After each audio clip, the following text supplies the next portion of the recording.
ദാസനെവിടെ? അപ്പൊ നീ അറിഞ്ഞില്ലേ? അവനാകെ പ്രശ്നത്തില, ഭയങ്കര ഡിപ്രഷനിലെപ്പോ. ആത്മഹത്യയുടെ വക്കീല് വരാന്ന് ഞാൻ അറിഞ്ഞു. എന്നിട്ടാണ് നമ്മളിവിടെ ഇരിക്കുന്നത്. നീ വാ, സമാധാനിപ്പിക്കുക. ഞാനേ ജംഗ്ലി റമ്മി കളിച്ചോണ്ടിരിക്കുക. ഇതിലെങ്ങാൻ പൈസ പോയാ ഞാൻ അതിലും വലിയ ഡിപ്രഷനില്ല. എന്തു വന്നാലും ആത്മഹത്യയില്ല. വിഷം കുടിച്ച് അവസാനിപ്പിക്കാനാണ്. എന്താണ് ഇതൊക്കെ? എന്താ പ്രശ്നം? എന്നോട് പറഞ്ഞ ഞാൻ നിന്റെ ബെസ്റ്റ് ഫ്രണ്ടാണ്. അതെ, ഞാൻ പറഞ്ഞത് വീടിന്റെ ലോണ്, ബൈക്കിന്റെ ലോണ്, അബിന്റെ 10,000, പിന്നെ 10,000. ഇത് കൂടി ഇതിന് എന്റെ ഒരു 10,000 കൂടി. അല്ല, ഞാൻ പറഞ്ഞതേ ഉള്ളൂ. കടം കൂടി.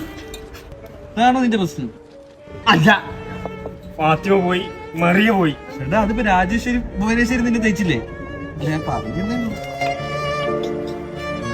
എല്ലാം കൊണ്ടും ഞാൻ തോൽവിയാണ്. അല്ല, അതിൽ ഞാൻ 100% യോജിക്കുന്നു. അല്ല, ഞാൻ പറഞ്ഞതേ ഉള്ളൂ. നെറ്റ് സെറ്റ് കാറ്റി മെറ്റി നെറ്റ് നീച്ച് എല്ലാ ടെസ്റ്റും പൊട്ടി. ഡ്രൈവിംഗ് ടെസ്റ്റ് ബസ്സായിരുന്നു, അതും പൊട്ടി. ഞാൻ പറഞ്ഞതേ ഉള്ളൂ. 18 ഇന്റർവ്യൂല് 18 അടവും പറ്റിയിട്ടും കിട്ടിയില്ല. ജോലിയില്ല. അതിനൊന്നും നിരക്കൂലല്ലോ. ഞാൻ പറയാൻ വരായിരുന്നു, എനിക്ക് ജോലി കിട്ടി. നമ്മൾ ലാസ്റ്റ് പോയ ഇന്റർവ്യൂ ഇല്ലേ, നമ്മൾ ഒരുമിച്ച് പോയ, അതിലേക്ക് ജോലി കിട്ടി. ഞാൻ സന്തോഷ വാർത്ത. നീ കാര്യല്ലേ, ചെലവുണ്ട് നിനക്ക്. അപ്പൊ ശരി. ആനന്ദക്കണ്ണി ചാവണം വേണ്ട എന്നുള്ള ആശയക്കുഴപ്പത്തിലായിരുന്നു. ഇപ്പൊ അത് മാറ്റി. Rest in peace to me.